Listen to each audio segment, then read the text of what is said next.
Pessoal, a indicação de livro da semana é esse aqui, ó. As Armas da Persuasão. Um dos melhores livros sobre persuasão que eu já li. Ele foi escrito pelo psicólogo Robert Cialdini.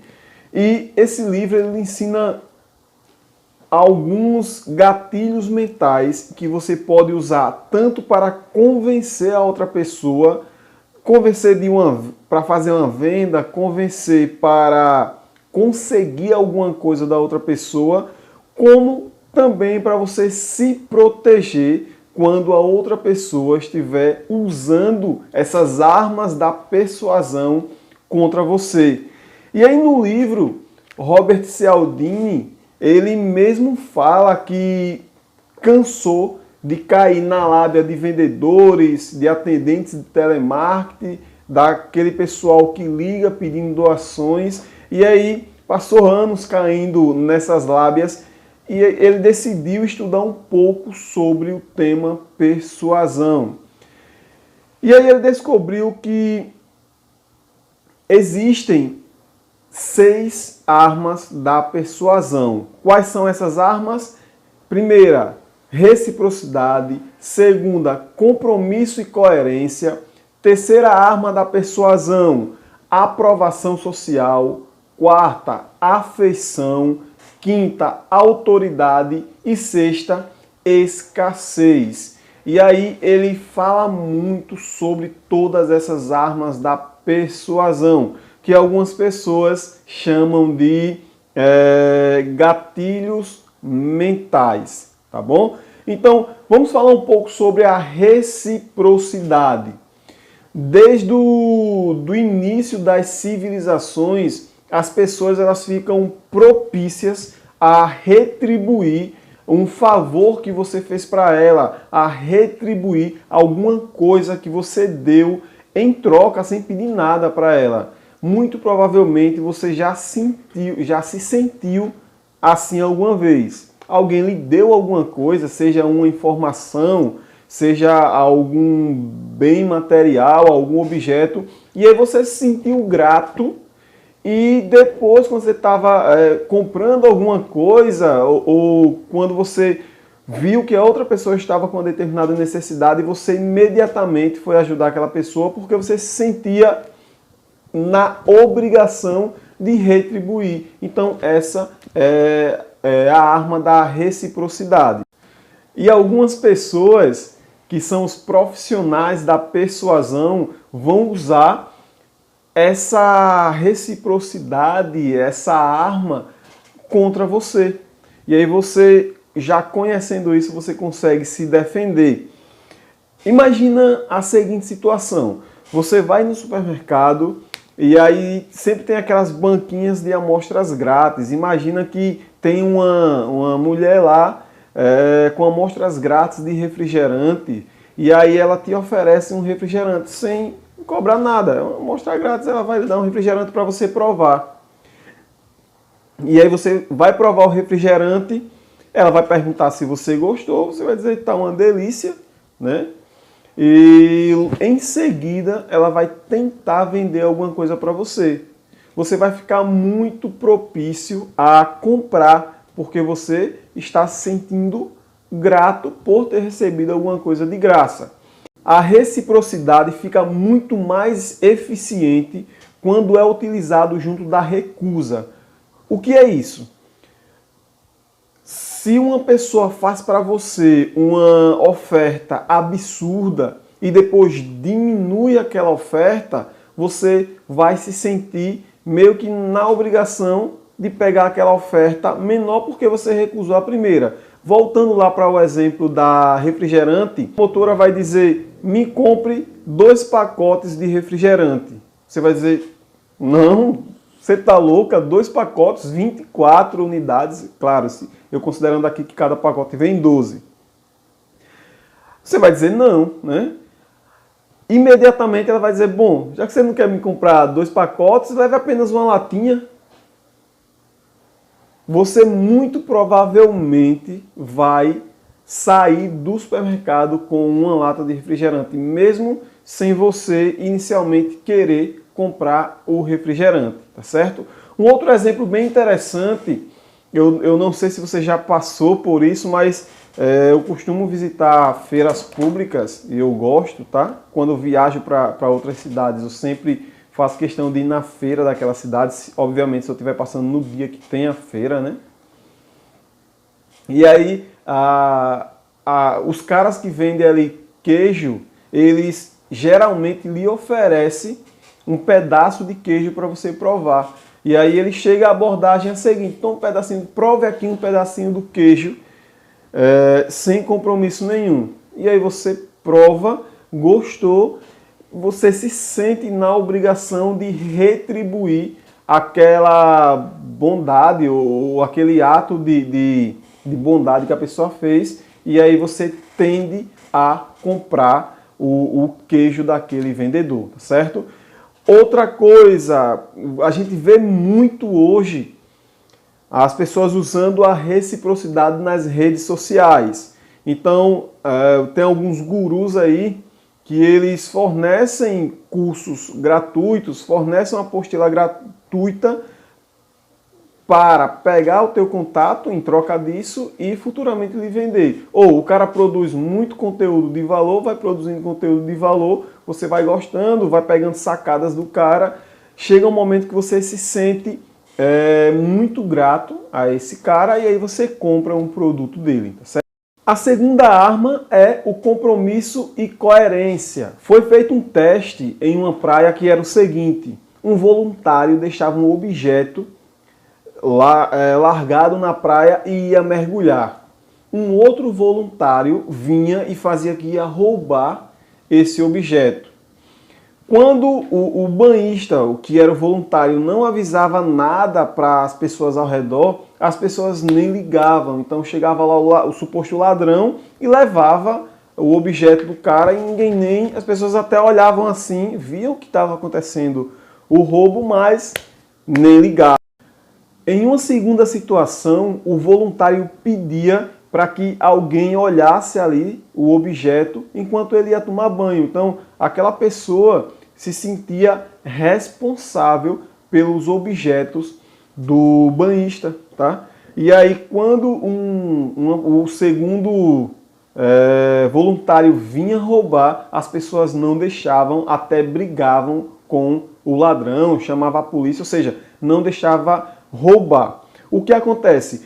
A pessoa com quem o primeiro voluntário falou, ela se comprometeu a olhar os bens, os pertences, os objetos ali daquele banhista. Então as pessoas tendem a ser coerentes, ela jamais vai deixar com que uma pessoa roubasse ali, sendo que estava de certa forma sob responsabilidade dela, mesmo sem ela conhecer o banhista que era ali um voluntário. Então isso é normal da gente, só que algumas pessoas vão usar isso como um argumento de venda. E aí você precisa também estar ligado. Você pode usar como argumento de venda e você pode usar também para se defender dessa arma de persuasão, tá certo? Como que isso pode ser usado contra você? Ou como é que você pode usar isso em uma venda? Acontece muito, vou dar um exemplo aqui com uma loja de carro, mas existem vários outros exemplos, tá? Imagine a seguinte situação: você já está ali com vontade de comprar um carro ou trocar o seu carro, vai passando de frente a uma concessionária e aí você olha, vê um carro que custava 50 mil e ali no anúncio tá por 48 mil.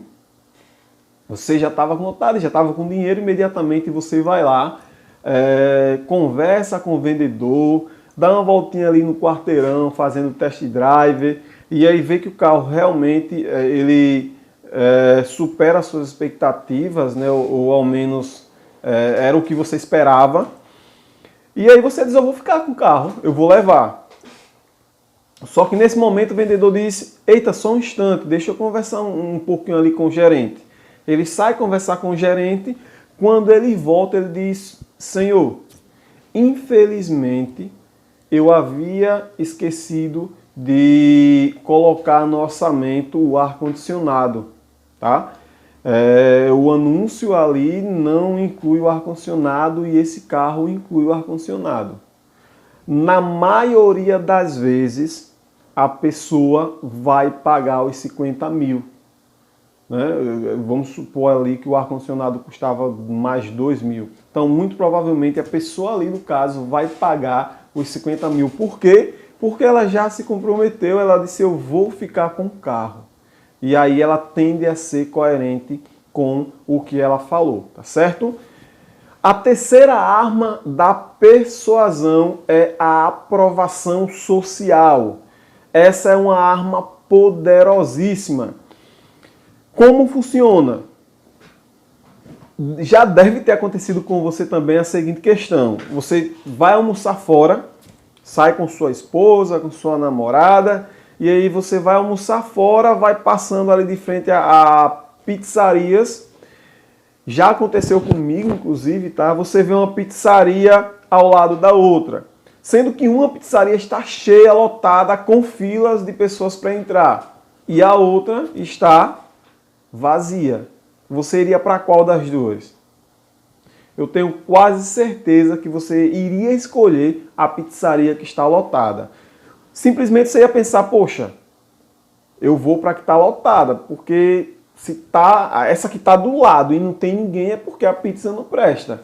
Como a do lado está lotada, a tendência é que a pizza seja melhor, tá certo? Tem algum atrativo ali que fez com que as pessoas escolhessem uma pizzaria em relação à outra. Então você tende aí para a pizzaria que está mais movimentada. A mesma coisa acontece com restaurantes, com casas de shows. Isso pode ser usado contra a gente da seguinte forma, e é a todo instante. Um dono de uma casa de show, por exemplo, ele pode brecar a entrada da casa de show para se formarem filas enormes ali na frente da casa de show. O cara bota um segurança ali, o segurança vai estar controlando a entrada de pessoas para formar-se fila. E aí você, quando está escolhendo ali uma casa de show na noite para entrar, você obviamente vai para uma casa de show que tenha mais gente, que esteja mais movimentada. Aí você vai olhar uma casa de show com uma fila enorme, outra casa de show sem fila nenhuma, você vai dizer o quê? Eu vou para aquela que tem muita gente. Muitas vezes quando você enfrenta a fila e entra na casa de show, lá dentro não tem quase ninguém. A nossa quarta arma de persuasão é a afeição.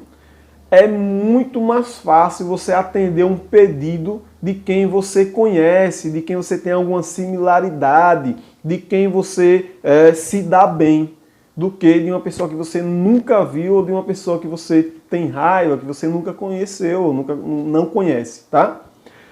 E as pessoas podem usar isso da seguinte forma: um vendedor, muitas vezes, ele pergunta coisas a você tentando usar o gatilho mental da afeição.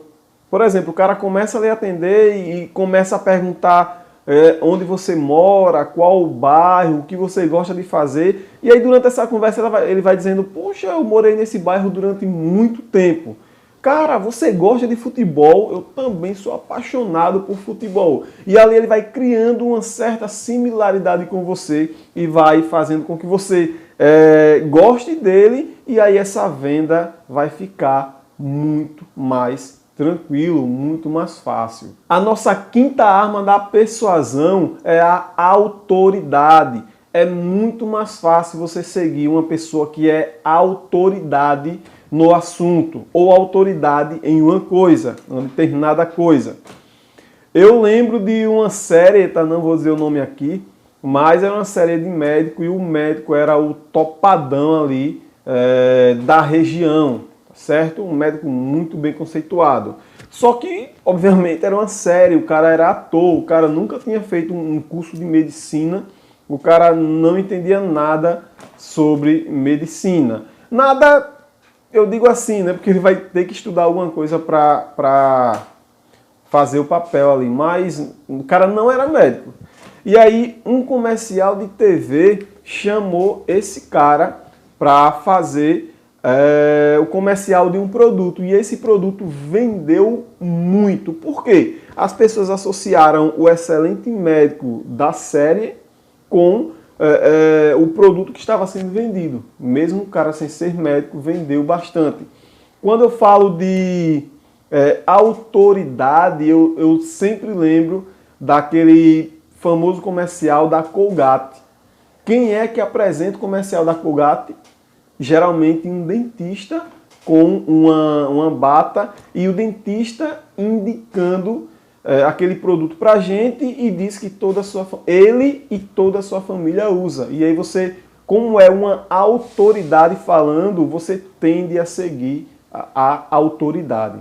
A sexta arma da persuasão e a nossa última é a escassez. Quando uma coisa é escassa, ela é mais valiosa aos nossos olhos. E isso sempre foi assim. O ouro vale muito porque ele é escasso. A gente não dispõe de muito ouro na natureza. O diamante é muito mais valioso do que o ouro porque o diamante é ainda mais escasso. Então, quanto mais escasso for uma coisa, mais valiosa ela é. Quanto mais escasso for uma coisa, mais as pessoas tendem a querer essa coisa. O que acontece? Isso pode ser usado contra a gente como argumento de vendas. Você vai comprar alguma coisa e aí o cara diz que é o último. Muito provavelmente você vai fechar, ele vai lhe convencer pelo fato de ser o último. Então imagina a seguinte situação. Você está precisando de um tênis ali para fazer uma caminhada e aí você vai pesquisar. Quando chega na loja, gostou do tênis e aí o vendedor informa que é o último tênis no número que você quer. O que acontece? Você tende a comprar o tênis na hora, mesmo sem estar ali preparado para comprar. Você só estava fazendo a pesquisa. E se chegar alguém do seu lado perguntando pelo mesmo produto, você vai dizer para o cara na hora, opa, esse é meu. É ou não é assim? Então, a escassez é usada a todo instante. Usada muito também em viagens aéreas. Quando você entra lá em um site para reservar a tua viagem aérea, você sempre vê as últimas 3 cadeiras. Nas lojas virtuais, quando você vai comprar alguma coisa, sempre tem última unidade ou as últimas 3 unidades. Você nunca vê de um item que você gostou 1000 unidades. No estoque daquela empresa, às vezes tem muitos produtos daquele mesmo, mas o cara só coloca no estoque disponível 3 para ativar em você a escassez, e isso faz com que você tome a decisão de compra mais rápido. Então, pessoal, esse é o livro As Armas da Persuasão, um dos melhores livros que eu já li. Eu indico muito esse livro para você. Aqui embaixo eu vou colocar o link para você ir direto para a Amazon e comprar esse livro, caso você se interesse em fazer essa maravilhosa leitura, tá certo? Eu vou ficando por aqui mais uma vez.